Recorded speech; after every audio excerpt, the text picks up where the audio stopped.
Hi everyone, this is Sister McConkey from Behind the Lens Tips for Lesson 4. I just want to start out by saying how impressed I was with the images that were turned in this past week. There is a lot of talent and a lot of creativity in this class, and I am really excited to watch your work evolve and progress over the semester as you become more and more comfortable with your cameras. So in week 4, we're going to start into a pattern that's going to continue throughout the rest of the semester, with the exception of the replicate assignment. So this is another week that's going to take you a little bit extra time. So I would suggest that you start early. So the first thing you need to do, and if you could start doing that like on Monday, that would be really great, would be to go into this module here for week 4, prepare depth of field. And this is a new assignment that we're going to start implementing each week. So you're going to go in and you're going to pick 4 photographers, and you're going to do some research on each of those photographers, and you're going to answer some questions about them. The questions are, what are your overall impressions of their work? How did the photographer's work demonstrate an understanding of aperture and depth of field? How might you apply what you learned from these photographers to your own captures this week? So you're going to answer these questions for each of the 4 photographers. It's not going to be kind of a blanket answer for all 4. You're going to answer those individually for each 4 photographers. And this week you're going to pick 2 photographers from the list of maximum depth of field and 2 photographers from the shallow depth of field. Under the maximum depth of field, probably a photographer that most everybody is familiar with is Ansel Adams. He was part of a group called the F64 group, which means they set their aperture at 64 because they wanted to let in the least amount of light so that their images could be sharp, sharp, sharp. So, you know, he's a very skilled photographer. If you look at his wide angled landscapes, every little part is in focus. It's just amazing. You also have on here Edward Weston. And the amazing thing about Edward Weston is lots of times we think of maximum depth of field as wide angles like Ansel Adams, but you can also have maximum depth with your close-up images. So Edward Weston was also part of the F64 group, but he did a lot of close-up things like this shell, cabbage leaves, different things, but they're all very sharp and focused throughout. Okay, so let's see, we'll go back here. On your shallow depth of field, you have Sally Mann. She did a lot of portraiture work. Shallow depth of field is often used in portraiture so that you get rid of all of the distracting things in the background. So it's something to think about. A number of you are quite interested in portraiture. So, using that wider open depth of field, like the 4.0, 5.6, and even if you have special portrait lenses, maybe like a 2.5, where you get the person in sharp focus and everything behind them goes blurred. John Gossage here, he has some very interesting depth of field as well, because I was going to say lots of times we think of shallow depth of field as a close-up, but he does fairly wide angled images here. So all of these bricks are in focus, but pretty much nothing else in this image is.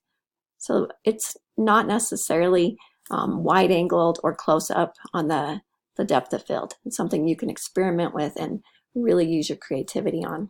So you're going to save that information in a Word document, and then when you go to take your quiz, at the bottom you're going to have this question that asks you to list the 4 photographers that you researched in the prepare activity. So you can just copy and paste that information from your Word document into your quiz. It's going to make that a lot easier for you come Saturday. All right, so we're going to start here with the replicate assignment for this week.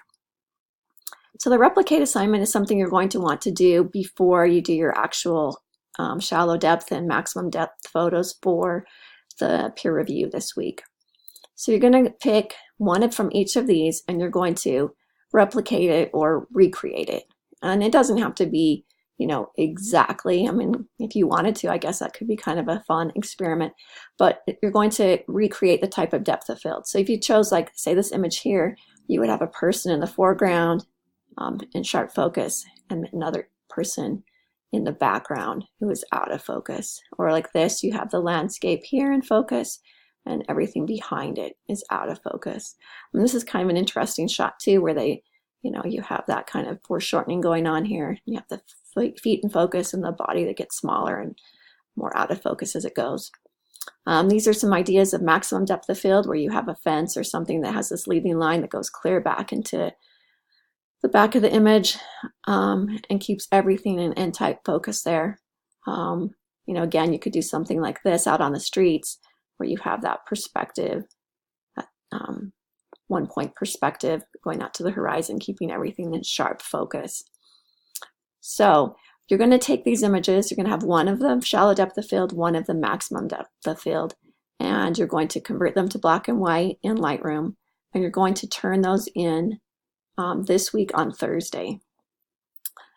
All right, so these images are just for the replicate assignment. You can't use these images for your capture for the peer review this week or for your final submission of depth of field next week. These is a completely separate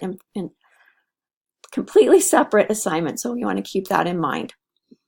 Okay, so when you're looking at your assignment for the capture for the peer review this week and for the final submission next week, there's some things you want to keep in mind.